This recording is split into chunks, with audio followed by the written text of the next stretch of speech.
बिस्मिल्लाहिर्रहमानिर्रहीम, अस्सलाम वालेकुम, खुशामदीद कहते हैं आपका प्रोग्राम में। नाज़रीन, यूएस प्रेसिडेंशियल इलेक्शंस के लिए पार्टी नामजदगी का सिलसिला जारी है और ये सिलसिला अगले माह तक चलेगा, यानी जून तक ये प्राइमरीज का सिलसिला चलता है। लेकिन जो सियासी पंडित है वो ये कहते हैं कि दोनों पार्टीज़ की जो पार्टी नॉमिनेशन का फैसला है वो हो चुका है। डोनाल्ड ट्रंप मुमकिन तौर पर सदारती उम्मीदवार हो चुके हैं, जबकि हिलरी क्लिंटन और बर्नी सैंडर्स के दरमियान ज़ाहिरी तौर पर यह मुकाबला हो रहा है। लेकिन हिलरी क्लिंटन मुमकिन तौर पर सदारती उम्मीदवार होंगी और हमें यूँ लग रहा है कि अब हिलरी क्लिंटन और डोनाल्ड ट्रंप जो है वो उन्होंने अपनी जनरल इलेक्शन के लिए मुहिम का आगाज़ कर दिया है। अब जो उनके जलसों का फोकस है वो अब जनरल इलेक्शन मुहिम है और हमने देखा कि हिलरी क्लिंटन और डोनाल्ड ट्रंप एक दूसरे के ख़िलाफ़ दोबारा से बयानात देना शुरू कर चुके हैं।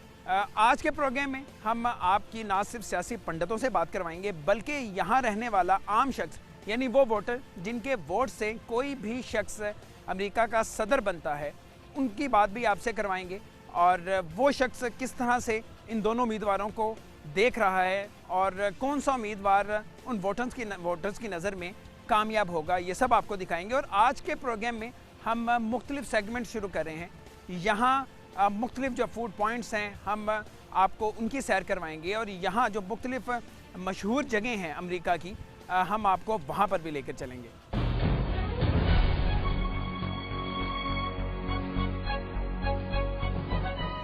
नाज़रीन, जहाँ मैं इस वक्त खड़ा हूँ इसे पूरी दुनिया का मरकज़ कहा जाता है, पूरी कायनात का दिल कहा जाता है। टाइम स्क्वायर न्यूयॉर्क मैनहट्टन का इलाका है, ये मिड टाउन मैनहट्टन है। इसकी खासियत ये है कि सालाना 5 करोड़ से ज़ायद लोग इस जगह का विज़िट करते हैं। तकरीबन 4 से 5 लाख के करीब रोज़ लोग यहाँ से गुज़रते हैं। पूरी दुनिया के विज़िटर्स यहाँ पर आते हैं। जो भी अमेरिका आता है वो न्यूयॉर्क ना आए, ये हो नहीं सकता है।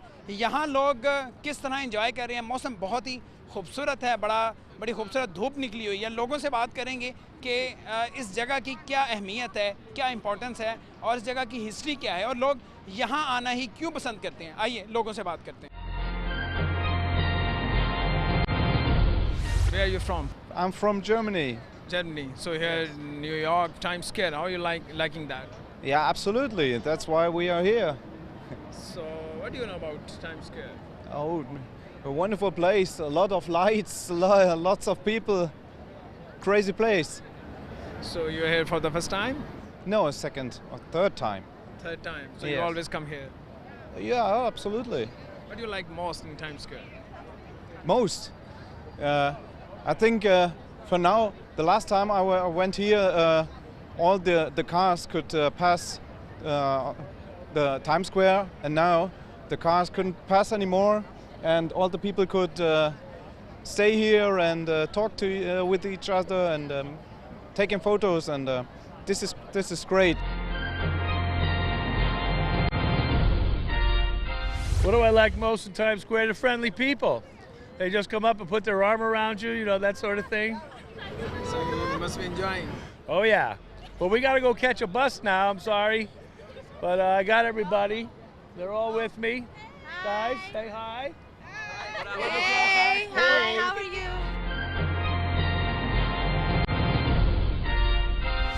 It's incredible. It's pretty awesome here. Everything about here is amazing. It's creative. I love New York City so much. All the people, I'm so busy all the time. My favorite place in Times Square?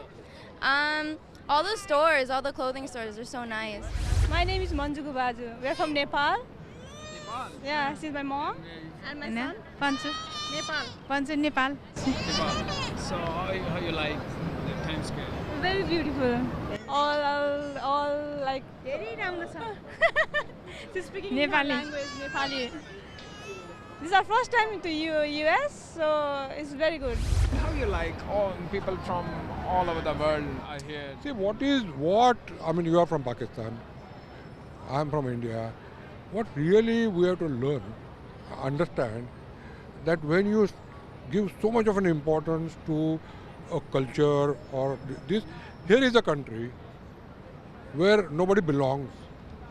They're coming from all over.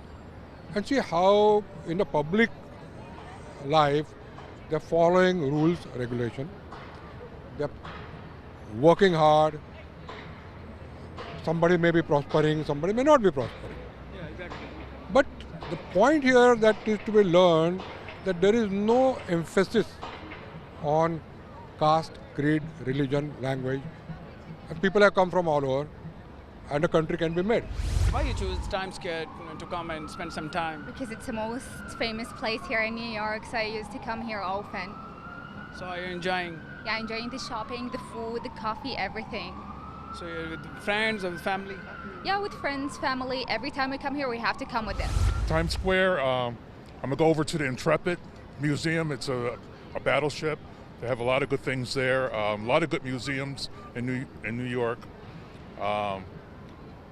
Entertainment is, you can't beat it here, you know, with Broadway and everything here.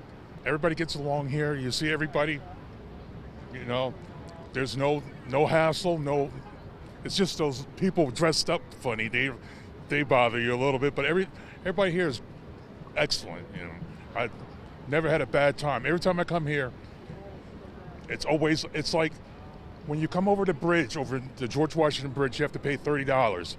I told my son, that's the price for the show when you get here, because there's always something happening. There's always new and strange people to meet. You know, it's great. But like I said, you pay $30, you get the best show. The best food is here. You know. How do you see Donald Trump if he comes as president? You like him or you like Hillary Clinton? I don't know if I like Hillary Clinton, but I think that Trump don't need to be in the White House. You dislike him because he gave some statements against Muslims, against black voters, against Italians, against Spanish? I don't dislike him. I believe that he represents a very narrow, particular people that don't understand that everybody needs to be equal in his country. So you mean he does not represent the common people? I don't, yes. The things are clear in presidential elections. You know, Hillary Clinton and Donald Trump are the nominees now. So which candidate is the better, you know? I go for Hillary Clinton.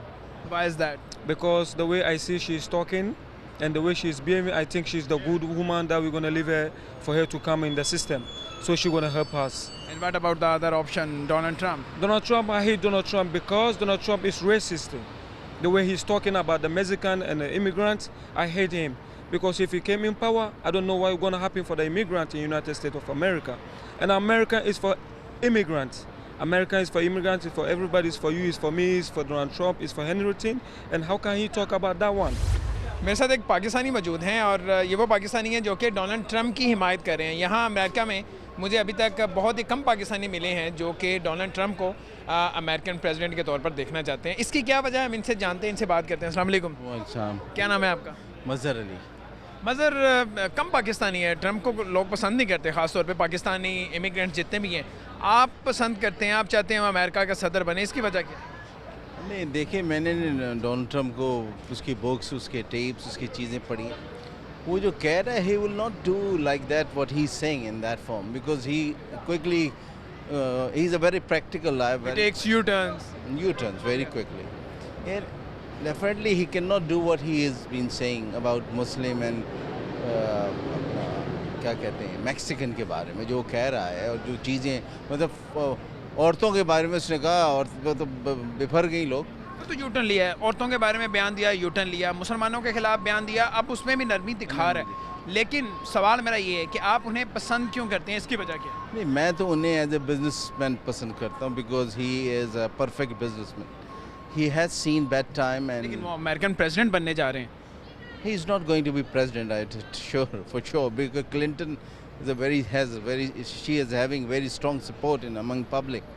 So but he has, you see, highest possible success he has achieved already, being a nominee of a Republican.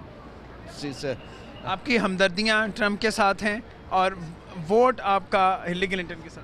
Because I like Mr. Clinton very much because he was a great person. He was a great human being. Most of the Indians like Donald Trump as the nominee or as the president. So do you like Trump or do you like Hillary?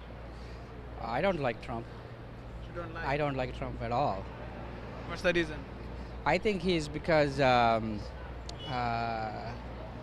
I don't think he follows what he means in his real life.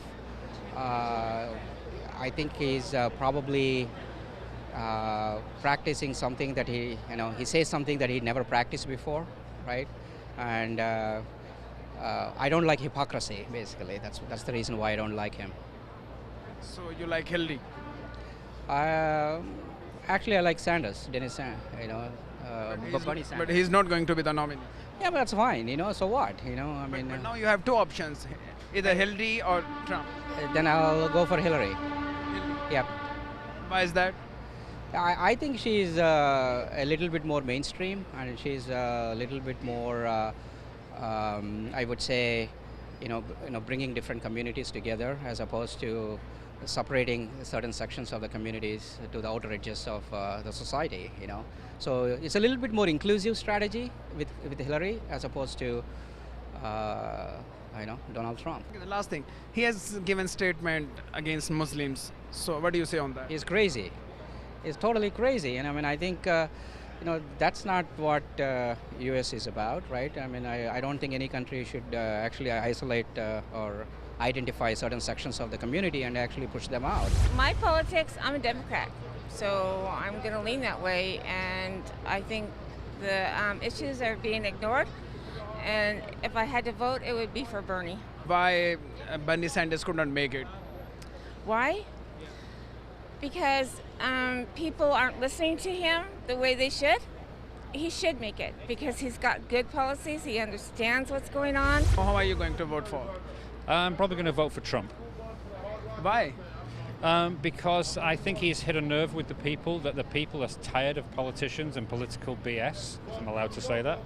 And when you've got people on the other side, Hillary, for example, who has been shown to have lied again and again, and people still think she's great, I think people are tired of all that political history, and they want somebody that will make some changes, and I think he will make some changes. But people think that he's a racist, as he has given some statements against Muslims, against Italians, Spanish. And I'm sure if we dug down into the history of TV footage, we'd probably find something that Hillary said that people would say was racist. You can't say anything these days without being politically incorrect and allegedly offending somebody. I don't believe he's racist. I believe he said some things that he probably thinks he wish he could turn the clock back and not say them.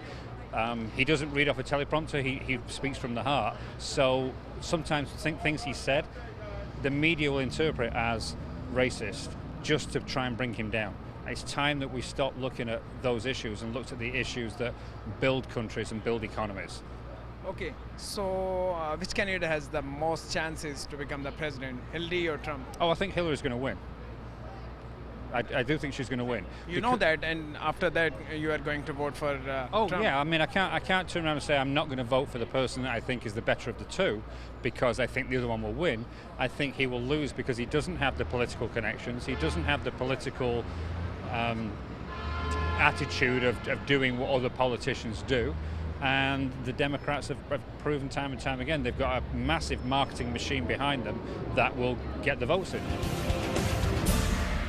नाज़रीन, यूँ तो पाकिस्तान से America में शायर, अदीब और fashion industry से ताल्लुक़ रखने वाले, मुख्तलिफ़ शोबों से ताल्लुक़ रखने वाले जो लोग हैं वो आते रहते हैं, लेकिन कम ही ऐसा होता है कि किसी एक छत तले इन सबको इकट्ठा किया जाए। एशिया सोसाइटी यहाँ न्यूयॉर्क में बड़ा अच्छा काम कर रही है। उन्होंने इन तमाम लोगों को एक ही छत तले इकट्ठा किया है और लाहौर लिटरेरी फेस्टिवल के नाम से एक बड़ा ही उम्दा फेस्टिवल उसका इनेकाद किया है। आपको वो दिखाते हैं।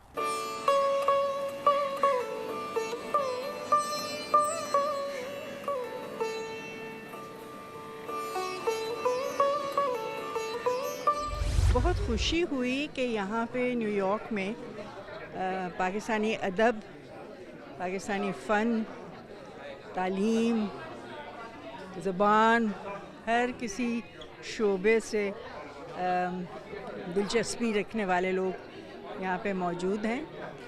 और ये भी कि ये बड़ा वाज़ेह है कि इस वक्त सकाफ़ती तौर पे मेरे ख़्याल में पाकिस्तान में ज़िंदगी जो है वो बहुत ही, उसमें ज़ोर भी है, उसमें दम भी है और उसमें नए नए ख़यालात जो हैं उभर रहे हैं। क्योंकि अगर आप मीडिया की बात सुने तो लगता है कि हालात इतने अच्छे नहीं हैं, लेकिन मेरे ख़्याल में फ़ाइन आर्ट हो या फ़िल्म हो या अदब हो, शायरी हो, मेरे ख़्याल में कि ये वक्त जो है वो बहुत ही ज़रख़ेज़ है और बहुत खुशी होती है कि सिर्फ़ हम ये नहीं सोचते मगर दुनिया के लोग भी ये सोचते हैं। आपने बिल्कुल ठीक कहा। मीडिया को देखें, जो सारा दिन वहाँ पे ख़बरें चलती हैं, यकीनन ये लगता है कि पाकिस्तान के हालात कुछ अच्छे नहीं हैं, लेकिन वो भी सोसाइटी का एक पहलू है, वो सब कुछ वहाँ पे हो रहा है। हमारी जो सकाफ़त है, फ़न है, वो कहाँ खो गया है? एक्सट्रीमिज़म क्यों इतनी बढ़ गई हमारी सोसाइटी में? देखें, जो लोग यहाँ पे महवे गुफ्तगू हैं वो तो वाज़े हैं कि वो उनके वैसे ख़यालात नहीं हैं, क़दामत पसंद नहीं हैं, लेकिन सोचने की तो बात ये है कि उनकी सरपरस्ती कौन कर रहा है। सवाल तो ये उठाना चाहिए मेरे ख़्याल में कि आज जो यहाँ लोग जमा हैं, जो कि फ़न की बात कर रहे हैं, अदब और शायरी की बात कर रहे हैं, सकाफ़त की बात कर रहे हैं, उनकी सरपरस्ती करने वाला कोई नहीं है। तो गौर ये करने की बात है कि पाकिस्तानी माशरा और पाकिस्तानी हुकूमत किसकी सरपरस्ती करेगी। वो लोग जो आगे की तरफ देखते हैं, जो मुस्तकबिल के बारे में सोचते हैं, या लोग जो पीछे की तरफ देखते हैं।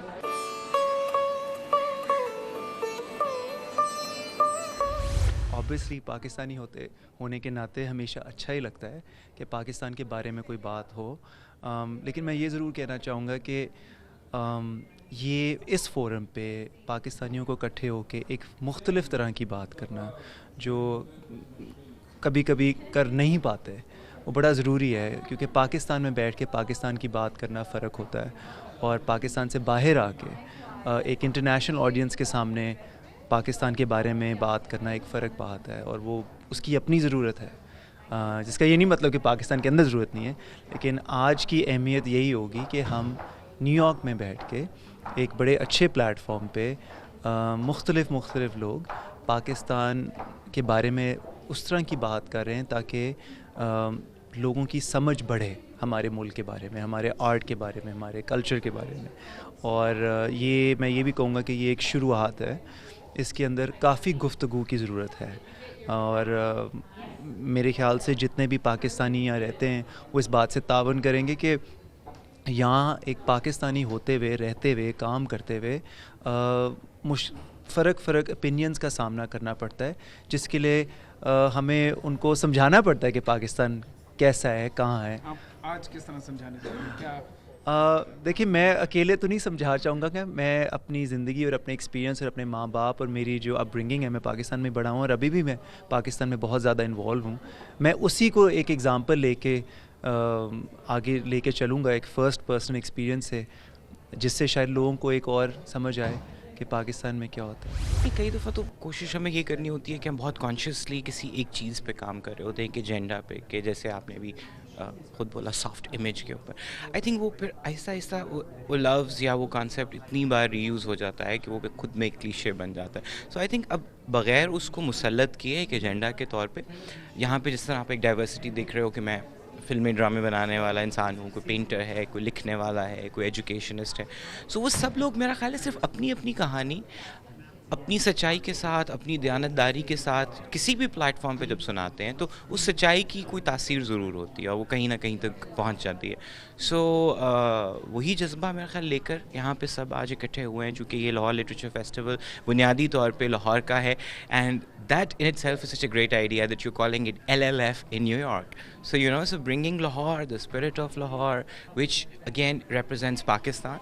So I'm very thrilled, very excited, और बड़ा अच्छा लगता है यहाँ पे खुसूसन जो डायस्पोरा है वो लोग, चूँकि मुझे लगता है वो इतनी उनके अंदर एक एक क्या कहते हैं, एक भूख और एक ख्वाहिश होती है और एक उनके अंदर एक एक और तरह का जज्बा होता है, तो वो अपनाइयत को भी बहुत एक्सप्रेस करते हैं. So I think it's always great to be here and definitely bigger picture में अगर इन बातों से, इन डिस्कशन से अगर कोई तासुर हमारा जो है बैनुल-अक़वामी सतह पे, अगर उसमें कुछ थोड़ी सी तब्दीली आ जाएगी तो यकीनन हम सबका उसमें फ़ायदा. हम सारे जानते हैं कि पाकिस्तान का जो चेहरा वेस्ट में पोर्ट्रे किया जाता है वो काफ़ी भयानक है, एक नेगेटिव इमेज है और उसकी वजह भी हम जानते हैं क्योंकि अफ़गानिस्तान में जो एक इंटरनेशनल एफर्ट थी, जैसे वो फेल होती हुई नज़र आई या सही चलती हुई नहीं नज़र आई, तो सारा उसका ब्लेम या बर्डन पाकिस्तान के ऊपर गिरा.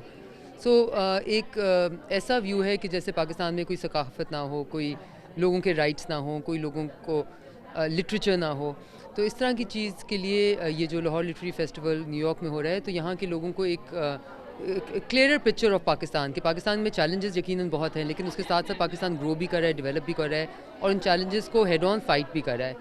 तो ऑब्वियसली एक बहुत ही अच्छी एफर्ट है और इससे यकीनन और भी दरवाजे खुलेंगे और इस तरह के और भी चीज़ें यहाँ होती रहनी चाहिए. क्या आप समझती हैं कि हुकूमत को हुकूमती लेवल पे ऐसे प्रोग्राम्स की पुष्टपनाही करनी चाहिए और आप कॉन्सुलेट्स? यकीनन जी, बिकॉज ये तो देखें, सॉफ्ट इमेज की हम हमेशा बात करते रहते हैं. आपको पहले तो एक सॉफ्ट इमेज घर में चाहिए जो आप बाहर पोर्ट्रे कर सकें, तो ये तो एक बहुत इंपॉर्टेंट एस्पेक्ट होता है डिप्लोमेसी का. हालिया आपने सुना होगा 16 तैयारों की फरोख्त रोक दी गई है, उसके बारे में आप क्या कहना चाहिए? क्या किया जा सकता है हुकूमती सतह पे उन ताल्लुकात को बहाल करने के लिए जो? देखिए, ये ताल्लुकात का तो मसला नहीं है, ये कांग्रेस का मसला है, ठीक है. और अमेरिकन सिस्टम इस तरह करके बहुत ही हॉस्टाइल हो जाता है अपनी कांग्रेस को.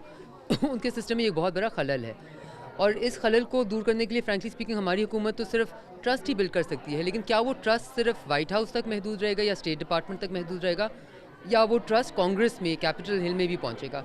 वो एक हमेशा चैलेंज रहता है.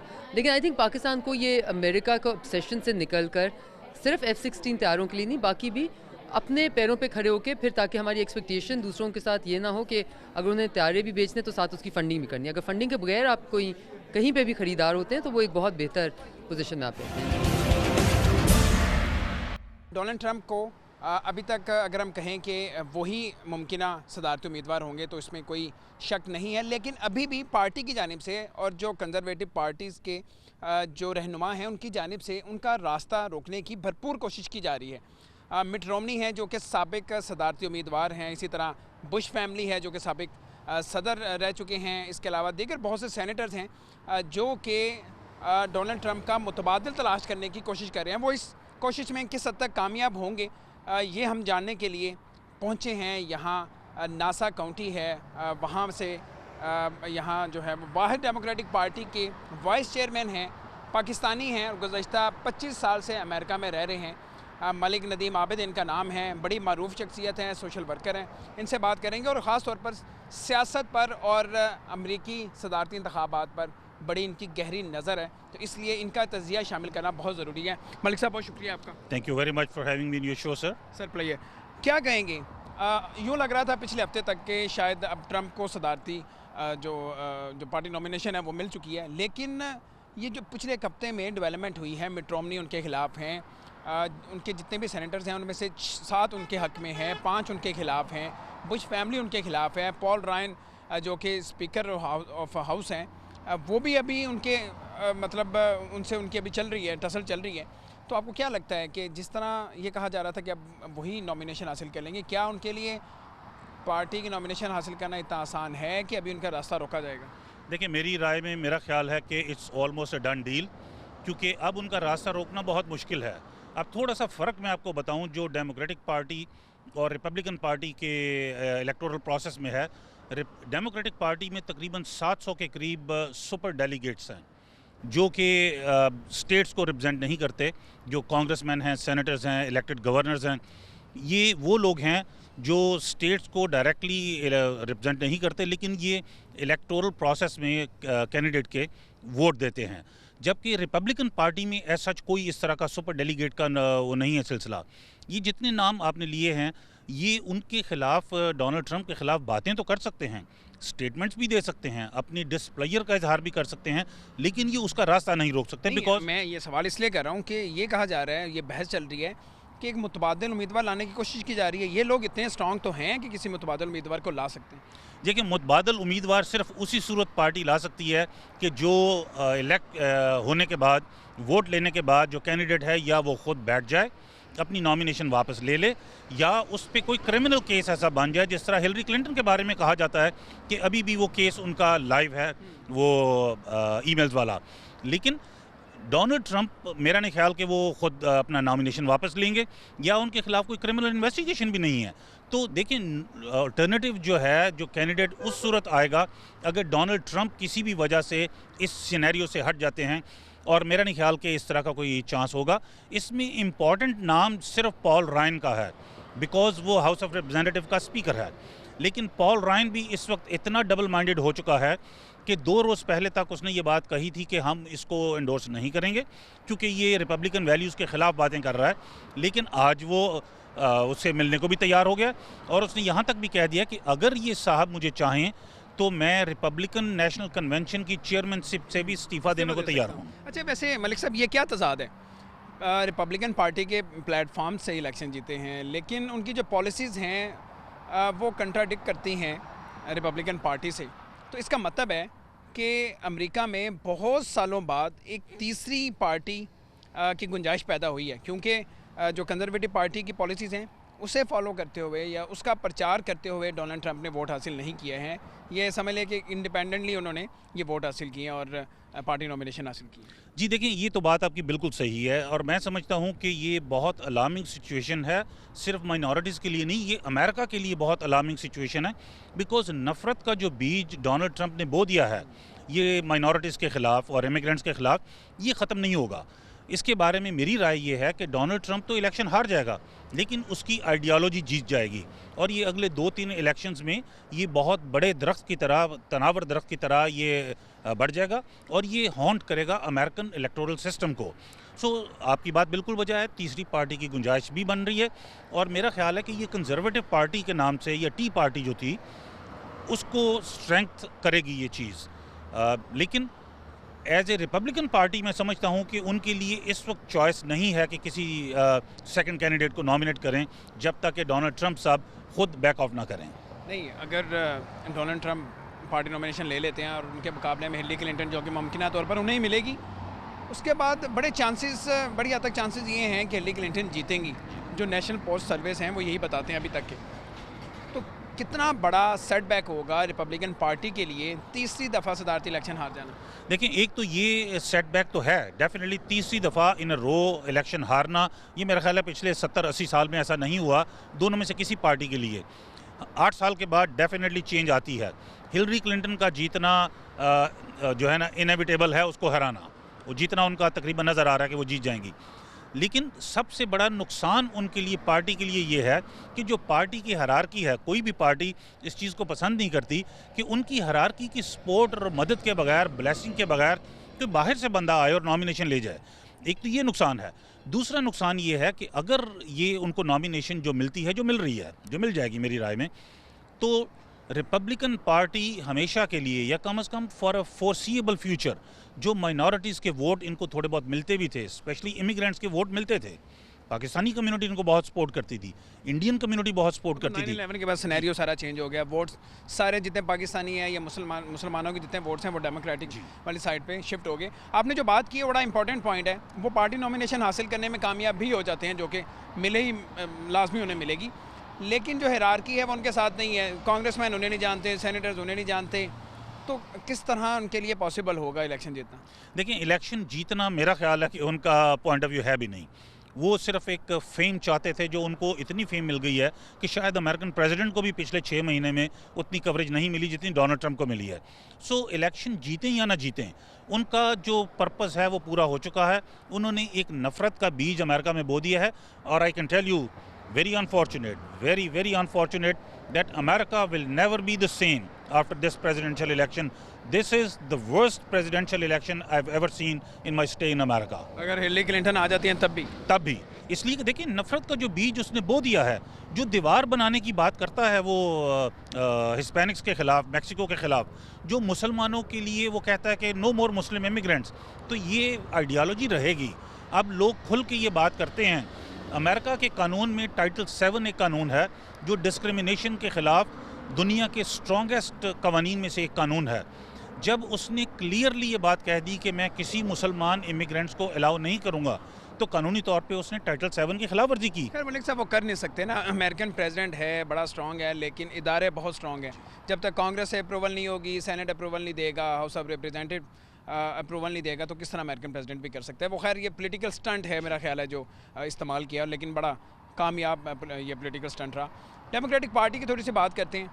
अभी तक मेरा ख्याल 9 के करीब प्राइमरीज रह चुकी हैं जिन स्टेट्स में होने वाली है। बर्नी सैंडर्स अभी भी होपफुल हैं कि पार्टी नॉमिनेशन हासिल कर लेंगे, लेकिन दूसरी जानिब हिलरी क्लिंटन बिल्कुल करीब पहुंच चुकी हैं। 2387 के करीब जो डेलीगेट्स की मतलूब हदफ है। तो आपको लगता है कि वो कोई ऐसा सिनेरियो बनाने में कामयाब हो जाएंगे कि वो जब जुलाई में पार्टी कन्वेंशन में जाते हैं तो वो जो सुपर डेलीगेट्स हैं उन्हें प्रेशराइज करें कि आप डिवाइड हो जाएं या मुझे वोट डालें? क्या ऐसे को हालात बनते नज़र आ रहे हैं? देखिए, जहाँ तक सुपर डेलीगेट्स का ताल्लुक है, 780 के करीब सुपर डेलीगेट्स जो हैं, वेरी अनफॉर्चुनेट अगेन कि ये वो लोग हैं जो इलेक्टेड रिप्रेजेंटेटिव नहीं हैं। इलेक्टेड रिप्रेजेंटेटिव तो हैं, लेकिन प्रेसिडेंशियल इलेक्शन में वो डायरेक्टली पीपल को रिप्रेजेंट नहीं करते। लेकिन आई डोंट थिंक कि वो प्रेशराइज कर सकेंगे, बिकॉज उनमें से तकरीबन 500 के करीब तो ऑलरेडी कमिटेड हैं, उन्होंने कमिट कर दिया हुआ है। सिर्फ 200 के करीब और ये किस बेस पे कमिट किया? ये कहाँ की डेमोक्रेसी?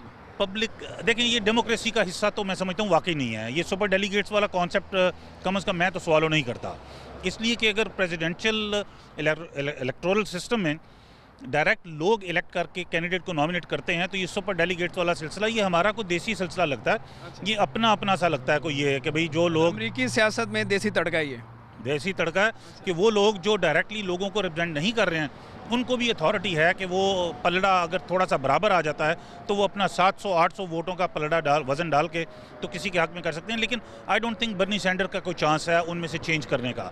जो 200 के करीब अनडिसाइडेड हैं उनमें से भी अगर फ़र्ज़ करें वो 100% भी ले जाते हैं तो आई डोंट थिंक ही इज़। लेकिन वो क्लेम करते हैं, कहते हैं कि मेरी अंडर टेबल डील चल रही है, मेरी बातचीत सबके साथ जारी है और उन्हें बड़े चांस हैं कि पार्टी कन्वेंशन में वो उन डेलीगेट्स को अपनी तरफ ले आएंगे। देखें, ये तो कहना उनका हक बनता है और बात यह है कि अगर वो ये कहें कि जी मुझे तो कोई वोट नहीं मिलेगा, तो उनके साथ जो क्राउड है उनमें से कौन उनके साथ खड़ा होगा। लेकिन मैं समझता हूँ कि ये इस दफ़ा one of the strongest presidential nomination के लिए कैंपेन लड़ी गई है। गो के Hillary Clinton is leading with a wide margin, लेकिन उसके बावजूद अगर ये सेनेटर सैंडर्स ने कैंपेन थोड़ी सी वक्त पे शुरू की होती, दो बातें सैंडर्स साहब की जो प्रॉब्लम रही हैं। एक तो ये कि इन्होंने कैंपेन 6 महीने लेट शुरू की हिलरी क्लिंटन के निस्बत। दूसरा ये है कि इनको खुद भी अंदाज़ा नहीं था कि ये यहाँ तक पहुँच जाएंगे। अच्छा, बिल्कुल। देखिए, इनके जितने भी ये प्रोग्राम्स इन्होंने ऑफ़र किए हैं बड़े अट्रैक्टिव, इन्होंने वो स्लोगन्स दिए हैं फ्री एजुकेशन के। मैं तो दोस्तों को कहता हूँ कि ये अमेरिकन जो इलेक्टोरल सिस्टम में जुल्फ़कार अली भुट्टो है, रोटी कपड़ा और मकान का नारा किसको पसंद नहीं था, इसीलिए उनको बहुत अच्छी रिस्पांस भी मिला आम लोगों का। यही अगर नारा इन्होंने फ्री एजुकेशन का, उसके बाद फ्री हेल्थ केयर का और अकाउंटेबिलिटी का, ये नारे अगर उन्होंने 6 महीने पहले लगाए होते तो ये डेफिनेटली ये बड़ी आसानी से नॉमिनेशन ले लेते। लेकिन अब ये इनका मैसेज पहुंचने में बहुत देर हो गई है, तो मेरा नहीं ख्याल कि अब ये इतना अट्रैक्टिव रहा है ऑप्शन, लेकिन डेफिनेटली उनके नारों में जान है। नाज़रीन, आज तक के लिए इतना ही। अगले हफ्ते आपसे फिर से मुलाकात होगी। हम सियासत पर तो बात करेंगे ही, लेकिन एक बड़ा ज़बरदस्त सेगमेंट लेकर आएंगे, वो ये कि अमेरिका में रहने वाले पाकिस्तानी अपनी खुशियाँ किस तरह से मनाते हैं। मुझे इजाज़त दीजिए, खुदा हाफ़िज़।